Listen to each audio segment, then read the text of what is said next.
joined by Notre Dame head coach Marcus Freeman, along with student athletes Jack Kiser and Riley Leonard. Following an opening statement from Coach Freeman, we will take questions. Coach, when you're ready. Yeah, obviously tough moment, tough outcome. There's reasons why we didn't get the outcome we wanted. Credit to Ohio State and their ability to execute and on both sides of the ball. And, obviously in the special teams, they made a field goal that mattered at the end of the game. And so, we obviously didn't play the way we needed to get the outcome we want. But as I said to the guys in the locker room, there's not many words to say when everybody's hurting. I'm just proud of them. I'm proud of what they've done. I'm proud of who they are, the way they represent themselves, and it's just an honor to be on this journey with them. I mean, there's going to be a lot of guys, seniors, that this was their final game with Notre Dame football, but they've left this place a better place, and very grateful to be on the journey with them. So, Again, Jack, come on up and join us. We'll go ahead and start our questions. Please let us get you a mic, and we'll take as many as we can. We're going to start right over here in the third row, slightly off to our left. Coach, to your left. Their ability to slow the Riley Leonard-led running game after that first drive, were there adjustments they made? Was there something you guys could do to counter that? No, we couldn't run Riley every play. It's not right for Riley, and it's not going to sustain the success we needed offensively. And, we ran him a whole bunch that first series. And you look at the second series, we had 2 penalties, which ended up forcing us to punt. And in the third series, we had the miscommunication with the muff snapped, and that's the end of the half. And so I think more than anything, it was 2 series after the first one. We didn't execute, and we had some self-inflicted wound that we have to clean up. Second half, we drove the ball. I thought we did a good job, with some tough situations.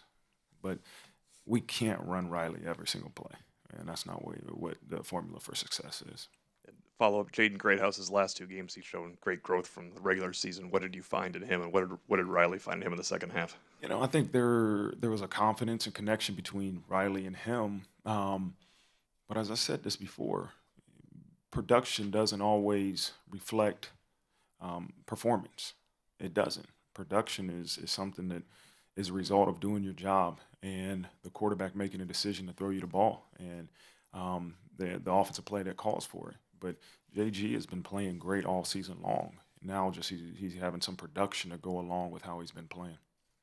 We're going to check our next question from over here by me in the first row on the far left. Marcus, you have an opportunity at the end in third down to maybe get the ball back and try to go score. What was the look there? I know you guys brought some pressure, and obviously it was a difficult assignment there for Christian to cover Jeremiah. What did you see there? Yeah, it was do or die. It was that type of down. If they run it, and they get a first down, we got to get them stopped. And we thought at that moment the best way to get them stopped is to run zero pressure. And you know what? Like, we have to have faith at some point that we can make a play. And there was times in the second half that we did in man coverage, but he's a heck of a player. He's difficult to cover. You want to play zone, and they'll find ways to pick you apart. You want to play man, they find ways to get him the ball. And so it's a talented offense. But that's that situation right there. Fourth row here on our left. Tyler Horko, Blue and Gold Illustrated, right here, Marcus. On 4th and goal, how tough was the decision to maybe go for it there or kick the field goal, and what was the thought process? Yeah, I think it was 4th and 9 or 10, and I just thought, instead of being down 16, let's try to go down 13. And I know it's still a 2-score game, but you have a better probability of getting 14 points than you do 16 points. And so if it was a shorter fourth and goal situation, I probably would have gone for it, but I just felt 4th and 9 was not a great chance for us to make that. And, and decided to kick it, and we didn't make it. On the aisle right here. Heather Dinich with ESPN. For Marcus and Riley, what did you both learn about the program this season, both looking back from where you came to get here and also looking forward about what you might be in position to do? Riley, go ahead. Before I answer your question, I want to thank my Lord and Savior, Jesus Christ, for giving me the opportunity to play in this game. I wrote on my hand Proverbs 27:17. As iron sharpens irons, so should one man sharpen another. And I think, like I said throughout the week, us and Ohio State were the two teams who praised Jesus Christ the most, and I think that we strengthened each other in our faiths through coming to this game and competing against each other. So I'm happy to see godly men come out on top, no matter what the circumstances. I'm very,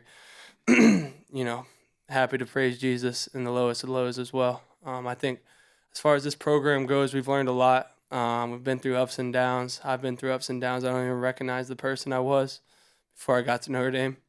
And it's all credit to these guys beside me and everybody else in the locker room. Coach Freeman. Yeah, I'm tremendously grateful for what Riley and these guys have done for our program. And, week 2,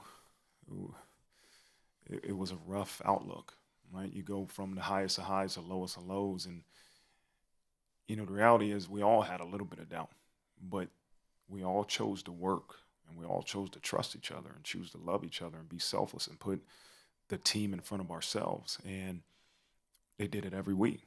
And you still had to trust beyond knowing if your work was going to get you the result that you wanted. And they continue to do it. And they put this program in a position to play for a national championship. And we didn't get it done. And it hurts. And my job is to figure out why, and I will. But I told these guys they've left this program better. I don't care if you're here for 1 year or you've been here for 6 years.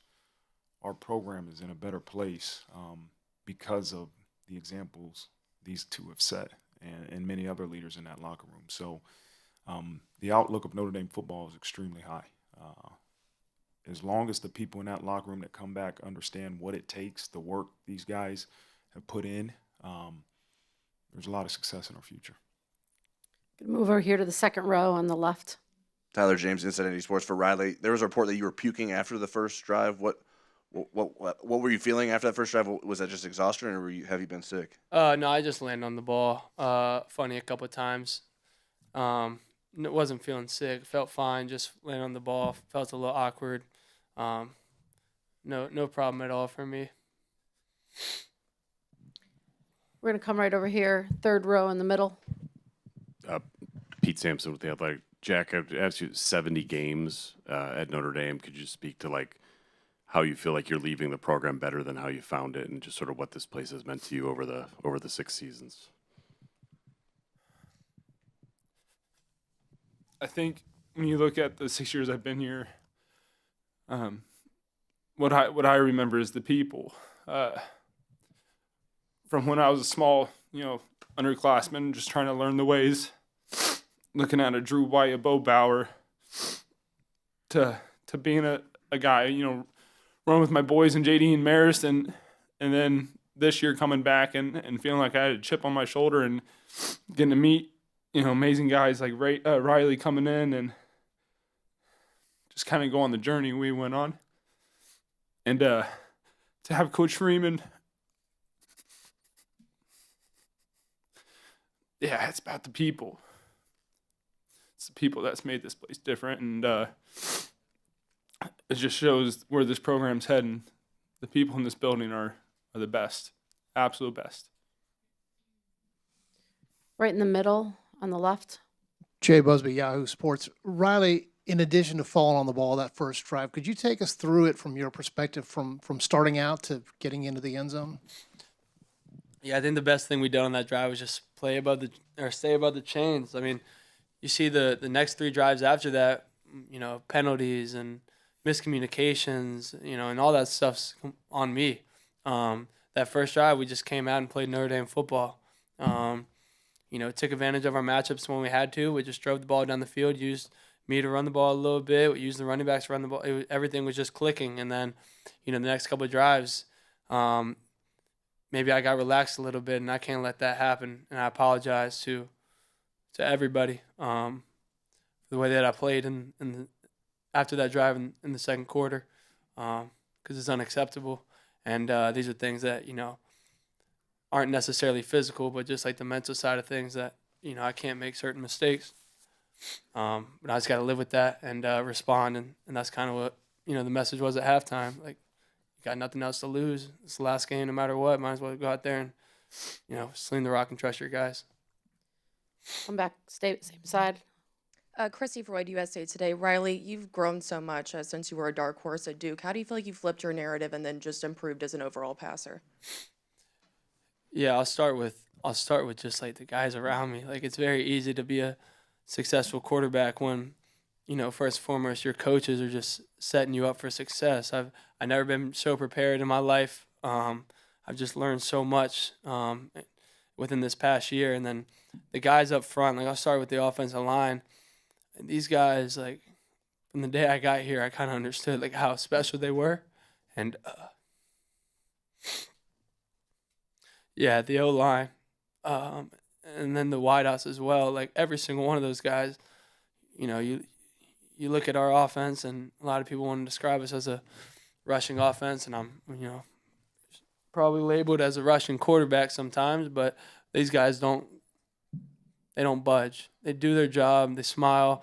They're all about team glory, and when their time comes, they always make plays for me. In the backfield with Jay Love and all those guys. I mean, how could I not become a better player on the field? And then off the field, I mean, you could walk into that locker room, and every single one of those people you're going to leave impressed by if you just had a simple conversation with them. I mean, the character of this place is kind of hard to describe. And I think I've grown so much just because of, the people around me. We have time for two more. Take our first one over here from Pete.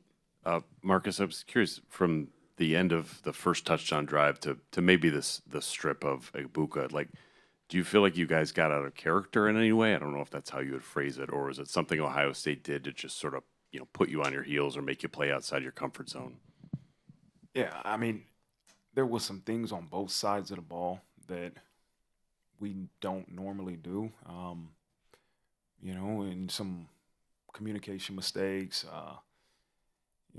self-inflicted wounds that we haven't been doing past few weeks. You're always making mistakes, but those type of detrimental mistakes when you play a really, really good football team cost you points. And I think that's probably the biggest thing that has stuck out to me, even, in between series of communication.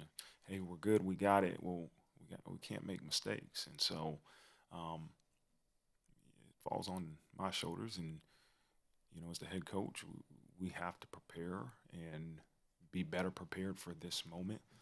These guys gave everything they got. And you sit up here and you listen to these two guys speak, and the passion they have for Notre Dame and each other in that locker room.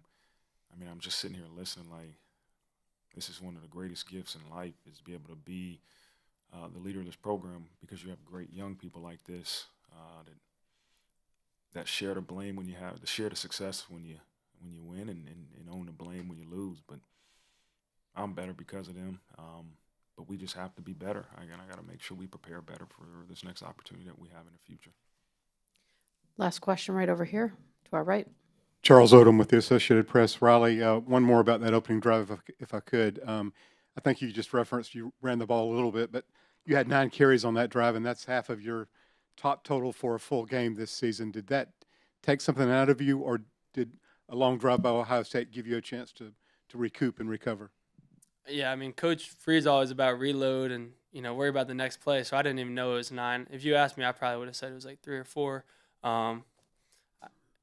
Like, if Coach wants to call my number and have me run the ball every single play, I got no problem with it. Like, if you see me kind of put my body on the line for this team over and over again. So, like, whether I'm running the ball, passing the ball, it doesn't matter. I'm going to do everything I can to help the team win. And, hit a little lull there in the first half. But like I said, I got to live with it. That concludes the press conference with Notre Dame. Thanks to